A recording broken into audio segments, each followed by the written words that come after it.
साची की शादी एक जॉइंट फैमिली वाले घर में होती है। घर में सास ससुर के अलावा चाचा जी का परिवार भी रहता है। लेकिन साची की अपने परिवार में चलती नहीं थी। मतलब कि ससुराल में उसकी एक ही समस्या थी, उसकी कोई सुनता नहीं था। उसकी बातें मानना तो दूर की बात, सब उसे अनसुना करते थे। एक दिन नयनतारा, प्रमोद और आदित्य एक साथ बैठे थे।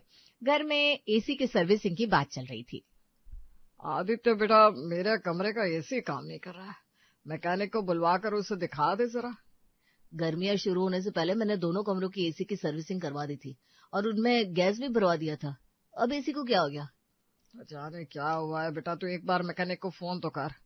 अभी करता हूँ पापा। तभी साची बोलती है, आदित्य हमारे कमरे की एसी बहुत पुरानी हो गई है। मैं तो कहती हूँ क्यों ना हम दोनों कमरों में नई एसी लगवा ले। चीजें जैसे जैसे पुरानी होती जाती है ना, धीरे धीरे काम करना भी बंद कर देती है। साची की इस बात पर आदित्य कोई रिएक्शन नहीं देता और मैकेनिक को फोन लगाता है। पर भैया, एसी ठीक से काम नहीं कर रहा है, जरा जल्दी आ जाओ, जल्दी ठीक कर दो यार, हमसे गर्मी सही नहीं जा रही है। साची को लगता है शायद आदित्य ने उसकी बात सुनी नहीं है। वो फिर से अपनी बात दोहराती है, आदित्य लगता है आपने ठीक से सुना नहीं। मैं कह रही थी कि साची की बात पूरी भी नहीं हो पाई थी कि नयनतारा आदित्य से कहती है, आदित्य बेटा, परसों हमें तेरी बुआ जी के घर जाना है, तुझे याद है ना, उनके पोते का जन्मदिन है। हाँ हाँ मम्मी, मैंने बच्चे के लिए गिफ्ट भी ले लिया है। बस परसों से पहले मेरी गाड़ी बनकर आ जाए। कल ऑफिस से लौट रहा था, तभी मेरी गाड़ी में किसी ने टक्कर मार दी थी। आजकल लोग ना जैसे आंखें मूंद कर गाड़ी चलाते हैं, तो अपना ध्यान रखा कर बेटा। जी पापा। प्रमोद, नयनतारा और आदित्य तीनों आपस में बातें करते हैं, लेकिन कोई साची की बात की ओर ध्यान ही नहीं देता। साची को ये बात बहुत बुरी लगती है। वो अपने कमरे में चली जाती है और ड्रेसिंग टेबल के सामने बैठकर अपने बालों में कंघी करने लगती है। थोड़ी देर के बाद कमरे में आदित्य आता है। साची को ऐसा लगता है कि अभी तो कमरे में उसके और आदित्य के अलावा कोई भी नहीं है। अभी आदित्य उसकी बात जरूर सुनेगा। वो आदित्य से कहती है, आदित्य मैं कह रही थी कि हम हमारे और पापा मम्मी के कमरे में नई एसी लगवा ले तो। लेकिन आदित्य अब भी उसकी बात का कोई जवाब नहीं देता। आदित्य मैं आपसे कह रही हूँ, आप कुछ बोल क्यों नहीं रहे? कौन सी बात, क्या बोलूं? मैं कह रही थी कि हम नहीं ऐसी। साची ने इतना कहा कि आदित्य के फोन की घंटी बजती है और वो अपना फोन लेकर कमरे से बाहर चला जाता है। साची बहुत उपेक्षित सा महसूस करती है। घर के छोटे बड़े किसी काम में साची की ना कोई राय ली जाती, ना उसकी बात सुनी जाती। घर में साची के चाचा ससुर की फैमिली भी रहती है। एक दिन चाचा ससुर की बहू लावण्या और साची दोनों रसोई में खाना बना रही थी। साची भाभी, आप कल हमारे साथ चल रही हो ना? कहाँ? आपको नहीं पता? अरे क्या नहीं पता, तो कुछ बता तो सही। नीलम बाजार में कपड़ों की महासेल लगी है। महंगे से महंगे कपड़े 200-250 में मिल रहे हैं। मैं और मम्मी जी कल वहीं चल रहे हैं। मुझे लगा आपको पता होगा, रोज तो अखबार में बड़े बड़े अक्षरों में उसका विज्ञापन आ रहा है ना। मैं तो कभी अखबार ही नहीं देखती। अगर ऐसा है तो मैं आदित्य से कहूंगी कि वो भी मेरे साथ चले। खाना बनाने के बाद साची अपने ससुर के कमरे में जाती है। वहां से अखबार उठाकर देखती है तो सचमुच में कपड़ों के सेल का विज्ञापन छपा था। शाम को जब आदित्य घर आता है, सभी लोग बैठकर चाय पी रहे थे, तभी साची सबके सामने अपनी बात रखती है। आदित्य, नीलम बाजार में कपड़ों की महासेल लगी है। मैं कल वहां जाना चाहती हूँ। मम्मी जी आप भी हमारे साथ चलिए ना, वहां महंगी से महंगी साड़ियां सस्ते में मिल रही है।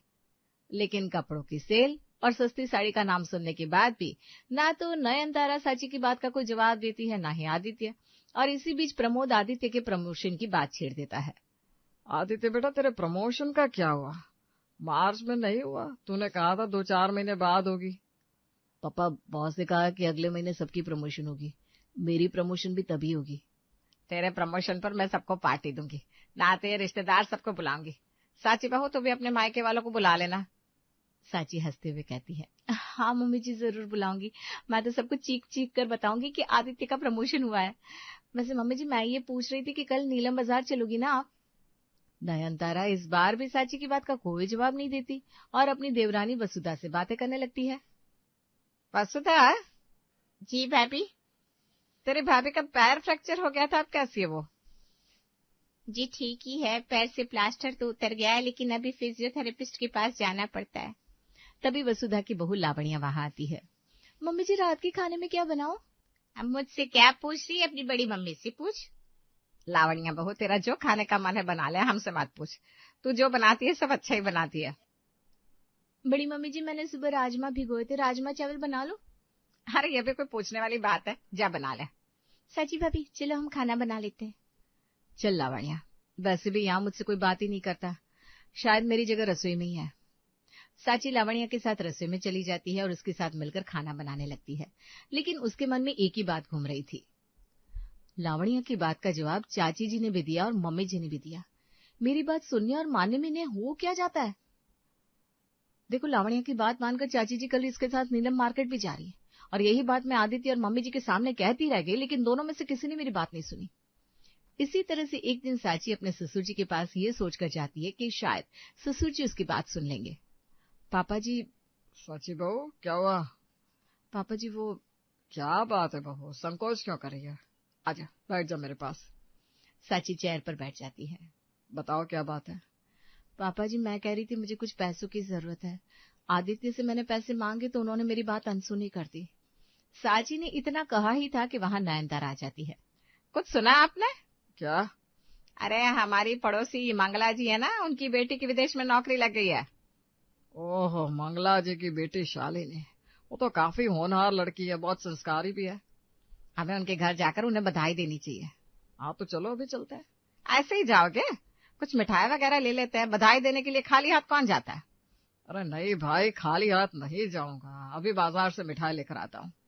प्रमोद मिठाई लाने के लिए बाजार चला जाता है और साची की बात फिर से अधूरी रह जाती है, या तो ये कहे कि अनसुनी कर दी जाती है। इसी तरह से घर के किसी भी विषय पर साची की बात न सुनी जाती, ना ही मानी जाती। यहाँ तक कि घर की छोटी मोटी बातें, जैसे खाना क्या बनेगा, नाश्ते में क्या बनेगा, इस पर भी साची की मर्जी से किसी को कोई लेना देना नहीं था। एक दिन, मम्मी जी, कल सुबह नाश्ते में इडली सांभर बना दूं, कुछ डिफरेंट हो जाएगा। नहीं बहू, कल नाश्ते में पनीर के पराठे बना दे, घर में सबको पसंद है, और तेरे चाचा ससुर जी को पनीर के पराठे कुछ ज्यादा ही पसंद है। मम्मी जी, पराठे तो हम रोज ही खाते हैं, मैं सोच रही थी हमने बहुत दिनों से कुछ अलग नहीं खाया।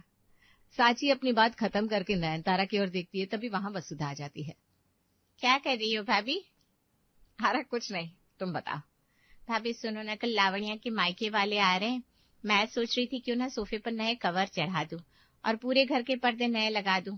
दिवाली पर आपके देवर जी सोफे के नए कवर और नए पर्दे लेकर आए थे, वो भी अभी ऐसे ही रखे हैं। हाँ तो लगा देना, घर में मेहमान आ रहे तो घर में कुछ तो नया होना ही चाहिए। नयनतारा साची से कहती है। साची बहू, अपनी चाची सास की मदद कर दे और कल कुछ अच्छा बना लेना। मैं कर दूंगी मम्मी जी, लेकिन मैं कल के नाश्ते का पूछ रही थी। अरे कल के नाश्ते का कल देखेंगे, अभी तू जाकर वसुधा की हेल्प कर। ठीक है मम्मी जी। और एक बार फिर साची की बात को कोई वैल्यू नहीं दी जाती। घर वालों से परेशान साची एक दिन अपनी कॉलेज की सहेली कुमकुम से मिलती है। अरे क्या बात है, कैसी उदास बैठी है, थोड़ा मुस्कुरा दे, या फिर कसम खा के आई कि मुंह सुझा के ही बैठी रहेगी? क्या बताऊं यार कुमकुम, ससुराल में मेरा दिल ही नहीं लगता। क्यों? आदित्य ध्यान नहीं देता क्या तुझ पर? आदित्य तो क्या, घर में कोई भी मुझ पर ध्यान नहीं देता। उन लोगों के लिए मैं एग्जिस्ट नहीं करती। ऐसा क्या हो गया, ऐसा क्यों कह रही है? और क्या कहूँ, घर में कोई भी आदमी ऐसा नहीं है जो मेरी बात सुने और मेरी बात माने। मैं जब भी कोई बात कहती हूँ, सब मेरी बात को अनसुना कर देते हैं, जैसे कि मैंने कुछ कहा ही ना हो, तो सब अपनी ही बातों में लगे रहते हैं। मैं कुछ भी बोलूं, मेरे ससुराल वालों को कोई फर्क ही नहीं पड़ता। अब तू ही बता, ऐसे में वहां मेरा दिल कैसे लगेगा? साची की परेशानी देखकर उसकी सहेली कुमकुम उसे एक टिप्स देती है। देख, अगर तू चाहती है ना तेरे ससुराल में सब तेरी बात माने, ससुराल में तेरी ही चले, तो एक काम कर, उन्हें कहानियां सुनाना शुरू कर दे। कहानियां? कैसी कहानियां? वो लोग मेरी बात नहीं सुनते, कहानी क्या खाक सुनेंगे? अरे पुत्तू, कहानी मतलब चुगली लगाना शुरू कर दे। ना बाबा ना, ये मुझसे नहीं हो पाएगा। तो फिर बैठी रहे मुंह फुलाकर, तेरे मुंह फुला लेने से किसी को क्या फर्क पड़ेगा? सुनते रहे सबकी बातें, फिर शिकायत क्यों कर रही है कि कोई तेरी सुनता नहीं? तो क्या चुगली लगाने से सब मेरी बात मानने लगेंगे? हाँ देख, लोगों को थोड़ा मिर्च मसाला लगाकर सुनाई गई स्पाइसी बातें बड़ी इंटरेस्टिंग लगती है, और जब तू उनसे ऐसी बातें करेंगी ना जिसे सुनने में उन्हें इंटरेस्ट आने लगे, तब फिर तेरी बात भी सुनेंगे और उसे मानेंगे भी, घर में तेरी वैल्यू होने लगेगी। अच्छा, तो मैं चुगली करना शुरू कर दूं? हाँ, जैसे ही तू अपने ससुराल वालों के सामने लोगों की चुगलियां करनी शुरू करेगी, फिर देख उनका सारा टेंशन तेरे पर, तेरी हर बात सुनी जाएगी। लोगों से अपनी बातें मनवाने के लिए उनसे चुगली भरी बातें कर, उन बातों में अपनी ओर से थोड़ी कहानी और ऐड कर, फिर देख घर में तेरी ही चलेगी। अरे मेरे ससुराल में भी पहले ऐसा ही था, कोई मेरी बात नहीं सुनता था, लेकिन जब से मैंने चुगलियां करनी शुरू कर दी है, तब से सब मेरी बात ऐसे सुनते हैं जैसे मैं कितनी इंपॉर्टेंट बात कर रही हूँ। सारी दुनिया मैं ही तो चला रही हूँ। अब ससुराल में सिर्फ मेरी चलती है। ठीक है भाई, जब घी सीधी उंगली से ना निकले तो उंगली टेढ़ी करनी पड़ती है। अब मैं भी यही करूंगी। सहेली से भारी भरकम गुरु मंत्र लेकर साची ससुराल आ जाती है और उस दिन से वो कुमकुम के बताए हुए रास्ते पर चलने लगती है। एक दिन आदित्य और साची कमरे में बैठे होते हैं, तभी साची उससे कहती है, आदित्य, इस संडे हम दोनों मूवी देखने चले? आदित्य उसकी बात का सिर्फ हूं में जवाब देता है। अरे मैं तुम्हें एक बात बता रहा ही भूल गई। परसों मेरी बुआ जी मेरे मायके पहुंची थी ना, तो उन्होंने मेरी मम्मी की साड़ी पहन ली और कहने लगी, भाभी ये साड़ी तो बहुत सुंदर है, मैं रख लूं? तब पता है मेरी मम्मी ने क्या कहा? अब आदित्य को जानने की इच्छा होने लगती है कि आखिर साची की मम्मी ने उसकी बुआ जी से क्या कहा होगा। अच्छा, कौन, वो कानपुर वाली बुआ जी? हाँ वही, हर महीने हमारे घर आ जाती है और वो भी खाली हाथ। जब भी आती है मम्मी की कोई ना कोई साड़ी पहनकर चली जाती है। फिर मम्मी जी ने क्या कहा? तुम्हें बताऊं? तुम सुनोगे तो हंसोगे। अरे बताओ ना, क्या कहा मम्मी जी ने? मम्मी ने कहा, ये साड़ी तो साची की है, दामाद जी ने उसे लाकर दी थी। साची आई थी तो ये साड़ी यहीं छूट गई। अब ये साड़ी मैं आपको दे दूंगी तो दामाद जी को बुरा लगेगा ना। और अब तुम्हारा नाम सुनते ही बुआ जी ने वो साड़ी तुरंत उतार कर मम्मी को दे दी। कहने लगी, ना ना ना ना, बेटी की साड़ी पहनकर नहीं जाऊंगी, कहीं दामाद जी गुस्सा हो गए तो। अच्छा, मेरा नाम लगा दिया। ऐसा अच्छा क्या मम्मी जी ने? अच्छा बोलो ना, संडे को मूवी चलोगे? मैं 2 टिकटें बुक कर दूं? हाँ, कर दो, जो तुम्हारा दिल करे वही करो। साची समझ जाती है कि कुमकुम का बताया हुआ ये ट्रिक तो बड़ा काम का है। वो फटाफट मूवी की 2 टिकटें बुक कर देती है। इसी तरह से एक दिन वो नयनतारा के साथ बैठकर सब्जियां काट रही थी। परसों ही हमने टिंडे की सब्जी खाई थी और आज फिर से मम्मी जी टिंडे बनवा रही है। आज मेरा तो कुछ अच्छा खाने का दिल हो रहा है। साची नयनतारा से कहती है, मम्मी जी आज खाने में कुछ और बना ले? नयनतारा उसकी बात का कोई जवाब नहीं देती। तभी वहां आदित्य भी आ जाता है। इससे पहले कि ये दोनों अपनी बातों में बिजी हो जाएं, मुझे कुछ करना चाहिए। साची अपने कमरे में चली जाती है और फोन पर जोर जोर से बात करने की एक्टिंग करने लगती है। बाहर बैठे आदित्य और नयनतारा उसकी आवाज सुनते हैं। बहू किससे लड़ रही है? तभी साची अपने कमरे से बाहर आती है। क्या बात है बहू, किसका फोन था? अरे मेरी भाभी का फोन था, आपकी बुराइयां कर रही थी। मेरी बुराई? हाँ, कह रही थी तेरी सास तो बहुत कंजूस है, मेरे बेटे के जन्मदिन पर सिर्फ एक जोड़ी कपड़े लेकर चली आई। अच्छा, उसने ऐसा कहा? बड़ी तेज है तेरी भाभी। तो मैं भी उनसे कम नहीं हूँ मम्मी जी। मैंने उन्हें ऐसी खरी खोटी सुनाई कि जन्मों जन्मों तक याद रखेंगी। मैंने भी कह दिया, मैं अपनी सासू माँ के बारे में कुछ भी उल्टा सीधा नहीं सुनूंगी। वो एक जोड़ी कपड़े लेकर आई तो सही ना। आपकी मम्मी ने क्या दिया अपने नाती को? कोई गोल्ड की चेन दे दी थी क्या? अच्छा, फिर क्या कहा तुम्हारी भाभी ने? अरे क्या कहती, उनकी तो बोलती बंद हो गई। वैसे वो है ही लालची। पिछले हफ्ते मम्मी से उनका गोल्ड का सेट मांग रही थी। तेरे मम्मी से मांग रही थी? हाँ, पापा ने मम्मी को उनके जन्मदिन पर गोल्ड का सेट दिलाया था ना, उस पर भाभी की नजर थी, लेकिन मम्मी ने साफ मना कर दिया। कहने लगी ये सेट तो मैं साची को ही दूंगी। दरअसल ऐसा कुछ हुआ ही नहीं था। ना साची के पास किसी का फोन आया था। वो तो बस अपनी सास और अपने पति को कहानियां सुना रही होती है, जिसे सुनने में उन्हें भी मजा आ रहा होता है। इसी बीच साची उनसे अपनी बात भी मनवा लेती है। अच्छा मम्मी जी, मैं ये कह रही थी आज पनीर बना ले, टिंडे कल बना दूंगी। हाँ बहू, तो पनीर ही बना ले। और मैं तो कहती हूँ बनाने की जरूरत नहीं है। आदित्य, हमें कहीं बाहर ले ही नहीं जाता तू है? चल आज हमें डिनर पर बाहर लेकर जा, वहीं खा लेना तेरा जो भी मन हो खाने का। सच मम्मी जी? हाँ और नहीं तो क्या। नयनतारा आदित्य से कहती है, तू यहाँ बैठकर हमारी बातें सुन रहा है, जा जाकर गाड़ी निकाल, हम तैयार होकर आते हैं। यानी पैसे खर्च करवा के मानोगी मेरे? अरे मेरी बहू का दिल है कुछ अच्छा खाने का, तो इसे खिला लाएंगे ना। साची देखती है कि अब घर में उसकी ही बातें मानी जा रही है। मुझे तो पता ही नहीं था इस चुगली वाले काम में इतना फायदा है। अब साची रोज सबसे चुगलियां करती और अपनी बातें मनवाती। एक दिन तो उसने अपनी चाची सास को ही पकड़ लिया। चाची जी, आप कहीं जा रही हो? बड़ा तैयार होकर कमरे से निकली हो, लगता है साड़ी भी नहीं है, बड़ी सुंदर लग रही है, कहाँ से खरीदी? दरअसल चाची सास की साड़ी साची को पसंद आ जाती है। उसकी नजर उनकी साड़ी पर होती है।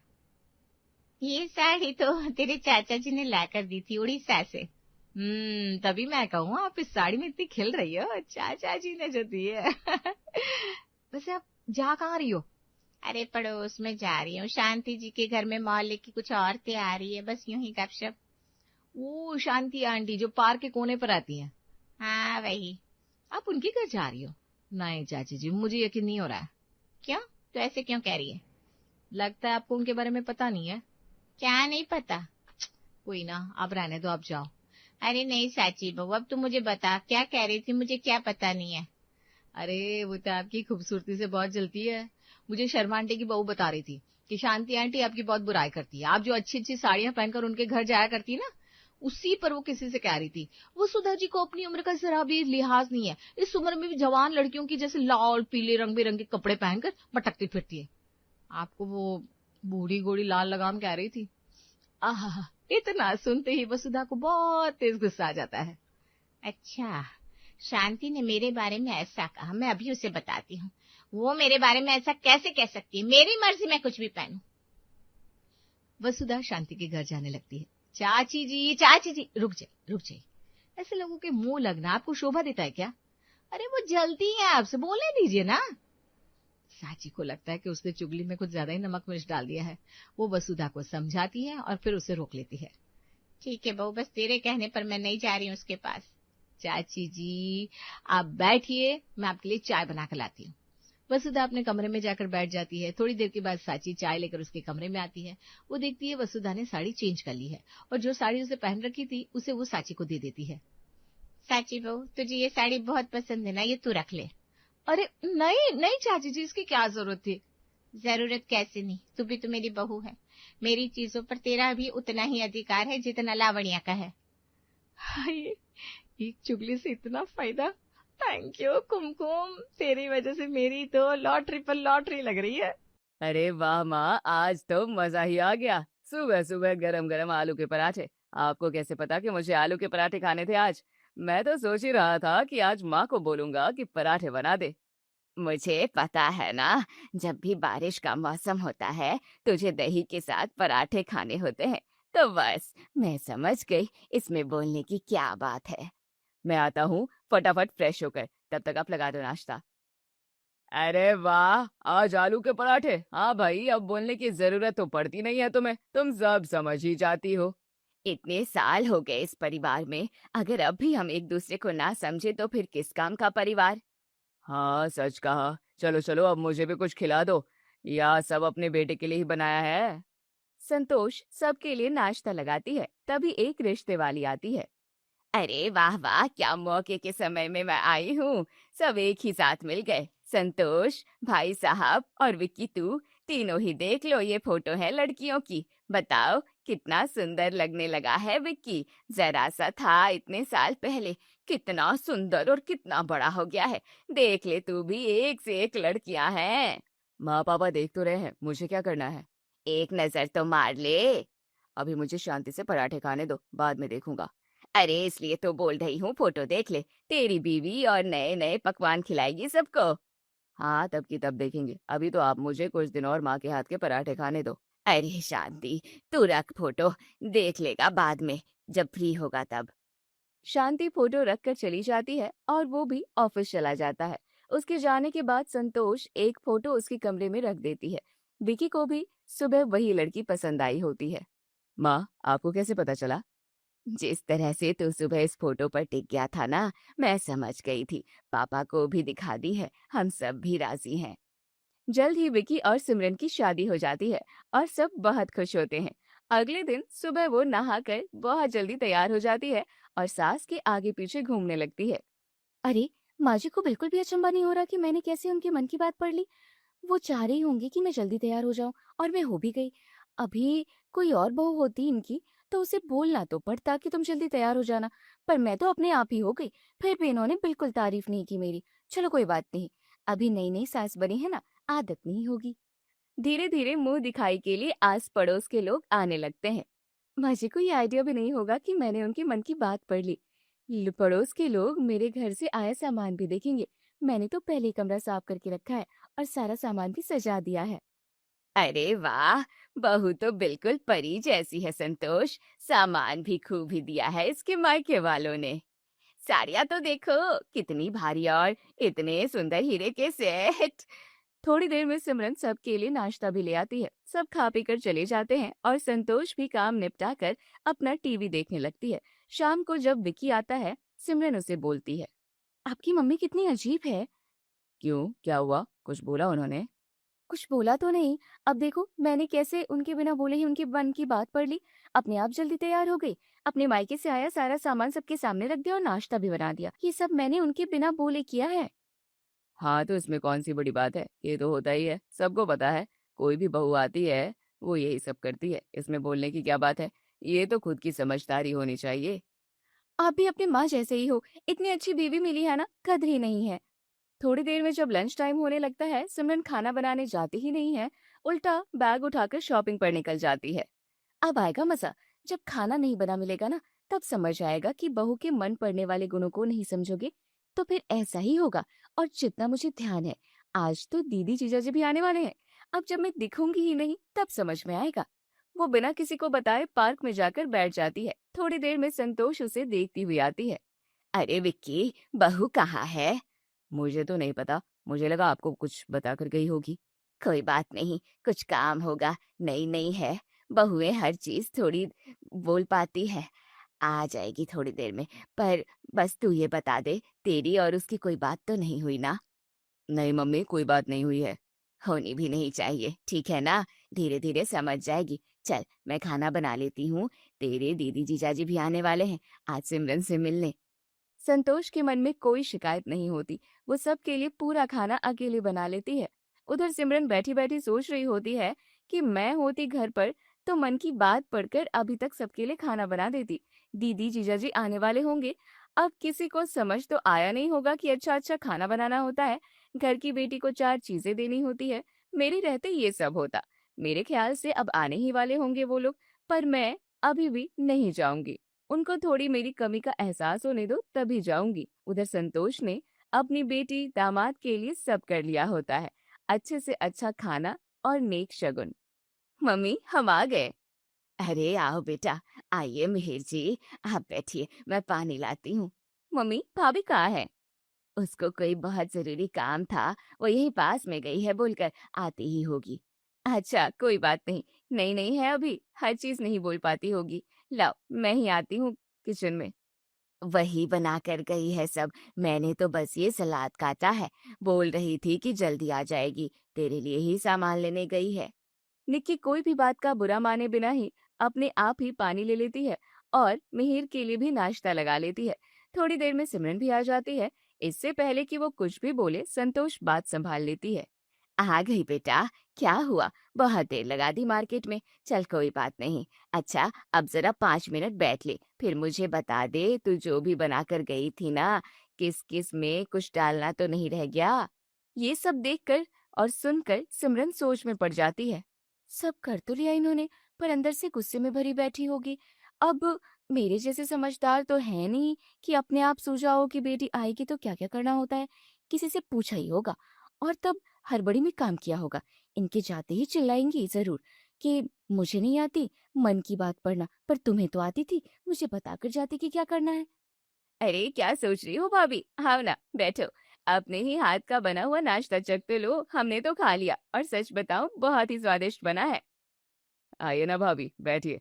इतना बढ़िया खाना बनाया है आपने। आप खुद तो खाइए, और ये मालपुए तो मेरे फेवरेट हैं। जरूर मम्मी जी ने बताया होगा आपको। हाँ, मम्मी जी ने ही बताया था कि आपको बहुत पसंद है, तो बना दिए। आप मार्केट गए थे ना भाभी, क्या लाए? अरे इतना बढ़िया कपड़े लाए हैं ना ये। वो अपने घर की दूसरी तरफ की एंट्री है ना, वहां से पकड़वा दिए थे इसने मुझे। फिर आई है यहाँ से अंदर। मैं तो इसकी चॉइस देखती रह गई। सिमरन सब देख रही थी और सुन रही थी। थोड़ी देर में उसकी ननद रसोई में चली जाती है। अब तो गुस्सा फूटेगा ही फूटेगा इनका। अब तो बरसेंगी मुझ पर कि कैसे इनको सब अकेले करना पड़ा। उम्म, मैं ही नहीं इनको कुछ समझाने देती, अब बता देती। पर मैं भी क्यों बताती कुछ, जब इनको मेरी अहमियत ही नहीं पता है। मैं तो जा रही हूँ अपने कमरे में। सिमरन अपने कमरे में चली जाती है। संतोष भी टीवी लगाकर अपना सीरियल देखने लगती है।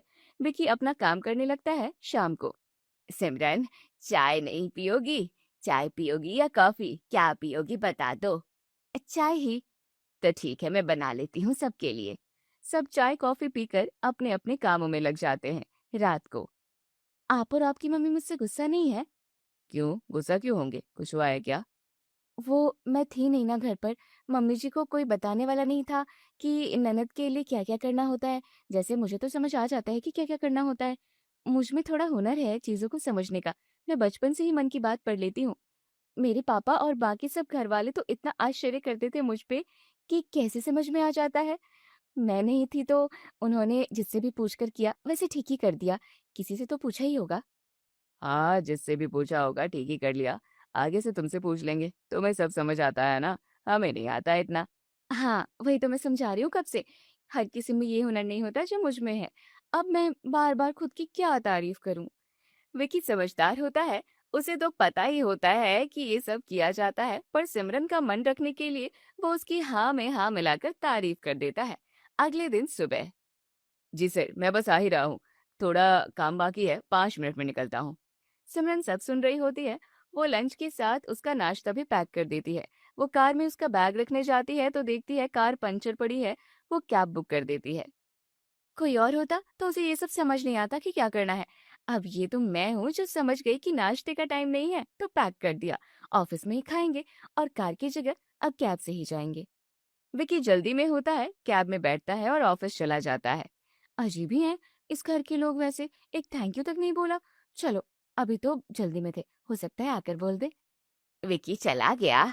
आज जल्दी चला गया। हाँ, वो मैं समझ गई थी कि नाश्ते का टाइम नहीं है तो मैंने वो भी पैक कर दिया। ठीक है। हैं? ठीक है, बस ठीक है। अजीब ही लोग हैं। इनको शुक्रगुजार होना चाहिए कि कितनी समझदार बहू मिली है, पर नहीं, हमेशा बस ठीक है करते रहते हैं। जिस दिन बंद कर दूंगी ना काम करना, समझ में आ जाएगा। अब वो रात तक विकी का वेट करने लगती है कि जो सुबह उसने विकी के मन की बात पढ़कर बिना बोले उसका काम आसान कर दिया था, उसके लिए वो उसकी तारीफ करेगा। पर विकी रात तक आता है, थका हुआ होता है, आकर सो जाता है। अगली सुबह भी एक आम दिन की तरह होता है और वो ऑफिस चला जाता है। सिमरन को अब गुस्सा आने लगता है। कैसे अजीब लोग हैं। खुद तो कुछ समझ में नहीं आता है और अब मुझ में जब ये हुनर है तो उसकी कोई वैल्यू ही नहीं है। अगले दिन सोसाइटी के मंदिर में माता के जागरण के पोस्टर लगे हुए थे। सिमरन, तुम्हें ढोलक बजाना आता है? हाँ माँ जी, आता है। अच्छा, मैं समझ गई। अब ये मुझसे ये उम्मीद लगा रही होंगी कि मैं 9 दिन ढोलक बजाऊं। इनके मन में यही चल रहा होगा। पर अब मैं नहीं करूंगी। मैं तो समझ गई कि ये क्या चाह रही हैं, पर अब मैं करूंगी नहीं। तब इनको समझ में आएगा कि जब बहू मन की बात पढ़ लेती थी और बिना हमारे बोले वैसे ही काम करती थी, तब हमें उसकी कदर करनी चाहिए थी। नवरात्रि का भजन कीर्तन चालू होता है। हर घर से कोई ना कोई एक बहू हर दिन ढोलक बजाती है। अरे सविता, तुम्हें किसने कहा ढोलक बजाने के लिए? अरे इसमें कहने की क्या बात है, सब अपने ही तो हैं। इतना तो हमें खुद समझ जाना चाहिए। जब किसी जगह को, इंसान को, घर को अपना समझते हैं तो फिर कहने सुनने की जरूरत थोड़ी होती है। और बिना बोले भी कर देते हैं तो उसे किसी को भी जताने की जरूरत थोड़ी होती है। ये सोसाइटी में इतने समय से हम रह रहे हैं, सब अपने ही हैं, तो बस ढोलक लिया और बजाना चालू। किसी के कहने का इंतजार थोड़ी करूंगी और ना ही ये उम्मीद करूंगी कि कोई आकर मुझे थैंक यू बोले। मैं तो सालों से बजाती आ रही हूँ। तुम बताओ, तुम्हें नहीं आता क्या बजाना? आता है ना। मैंने तो माँ जी को बताया भी था कि मुझे आता है, पर दिन निकल भी गए। माँ जी ने मुझसे बोला ही नहीं बजाने के लिए। मेरा तो बहुत मन भी था। मैं इंतजार ही करती रहेगी कि वो मुझे बोलेंगी। अरे सिमरन, हद करती हो तुम भी। सिमरन को उस दिन जैसे कुछ समझ आया हो। अपनी तारीफ सुनने के चक्कर में वो माता की चौकी में ढोलक बजाने से रह गई। बड़े उदास मन से वो घर जाती है। इस बार तो मजा ही आ गया मुझे माता की चौकी में। इतने मंजीरे बजाए ना मैंने, ऐसा लग रहा था कि बस साक्षात दर्शन हो गए माता रानी के। मेरा इतना मन था कि तुम भी ढोलक या मंजीरे कुछ तो बजा लो। मंजीरे तो मुझे भी बजाने आते हैं। मुझे लग भी रहा था कि आपका मन है कि मैं बजाऊं। तो बजा लेती ना बेटा। इसमें कहने सुनने की क्या बात है। ये तो अपनी समझदारी होती है कि कब क्या करना चाहिए। सिमरन थोड़ी उदास सी हो जाती है। माँ, ये इसको क्या हुआ? अरे कुछ नहीं, छोटी सी बात है, बचपना है। मैं समझ गया, वही ना। मैं मन की बात पढ़ लेती हूँ पर आप लोगों को कद्र नहीं है। अरे हाँ, तुझे कैसे पता? मुझे भी बोलती रहती है। अब इसे समझाऊं। जब एक दूसरे की परवाह करते हैं तो अपने आप समझ आ जाता है कि सामने वाले को क्या चाहिए। अब इसमें कोई जादू तो है नहीं कि मन की बात पढ़नी आती है, पर उसका मन ढकने के लिए हाँ में हाँ मिला देता हूँ कि कहीं ये उदास ना हो जाए। अब मुझे पता क्या करना है, थोड़ी देर में घूमने ले जाता हूँ इसको। शाम को चलो सिमरन कहीं घूम कर आते हैं, तुम्हें छोले भटूरे बहुत पसंद है ना, आज वो खा कर आते हैं। मेरा भी मन नहीं कर रहा घर का खाना खाने का। मेरा कहीं जाने का मन नहीं है। पर मेरा तो है ना, हमेशा तुम कहती हो तो मैं चलता हूँ ना, आज मैं कह रहा हूँ तो तुम नहीं चलोगी। अच्छा अच्छा चलते हैं। दोनों घूमने जाते हैं, अच्छा सा खाना पीना खाते पीते हैं और वापस आते समय विकी सिमरन के घर की तरफ मोड़ लेता है। सिमरन का ध्यान भी नहीं होता। अब उतरोगी या तुम्हारी मम्मी को बुलाऊं? अरे इतनी सी बात के लिए मम्मी को बुलाने की क्या जरूरत है? कोई गलती हो गई क्या मुझसे? माँ जी ने कुछ कहा? ध्यान कहाँ है तुम्हारा? मैं क्या बोल रहा हूँ? हम कहाँ हैं, किसके घर है, कुछ ध्यान है? ध्यान ही तो नहीं रहता मेरा आजकल। अपने आप में ही खोई रहती हूँ। अपने आप से ज्यादा होशियार किसी को समझती ही नहीं हूँ। हर समय बस मन की बात, मन की बात। तुम्हें ऐसे समझ नहीं आएगा, तुम रुको। विकी उसके घर के सामने खड़े होकर उसकी ही मम्मी को फोन लगाता है। मम्मी जी, आकर अपनी बेटी को ले जाइए, आजकल इसे पता नहीं क्या हो गया है, उदास सी रहती है। अरे दामाद जी, मेरी बेटी से क्या गलती हो गई? वो तो बहुत समझदार है, वो तो सबके मन की बात पढ़ लेती है। उससे कोई गलती हो गई हो तो मैं माफी मांग लेती हूँ। विकी अपना सर पकड़ लेता है। यहाँ भी मन की बात की कहानी चालू हो गई। हे भगवान! अरे मम्मी जी, घर के बाहर खड़े हैं हम लोग। इसे उतरने को बोल रहा हूँ, इसे समझ ही नहीं आ रहा। इसे छोड़ने नहीं आया हूँ, हम आपसे मिलने आए हैं, बाहर तो आइए। ये सुनकर सिमरन का ध्यान टूटता है। वो आसपास देखती है, तब उसे समझ आता है कि विक्की उसे उसकी माँ से मिलवाने लाया है। वो खुश हो जाती है। अरे आपको कैसे पता कि मुझे आज माँ की याद आ रही थी? क्या आपको भी मन की बात पढ़ने का जादू? इसमें जादू वादू कुछ नहीं होता सिमरन। जब हम किसी से प्यार करते हैं, उसकी परवाह करते हैं, मन से जुड़े होते हैं, तो उसके मन में क्या चल रहा है अपने आप समझ में आ जाता है। उसकी छोटी छोटी जरूरतों का पता रहता है। बस मैं और माँ भी समझ गए कि तुम्हें घर की याद आ रही है। उन्होंने ही बोला कि तुम्हें मिला लाऊं सबसे। अब उतरो तो सही, वो लोग भी बाहर आते ही होंगे। सिमरन समझ चुकी थी, जहाँ मन मिला होता है वहाँ मन की बात समझ आ जाती है, कहना सुनना नहीं पड़ता।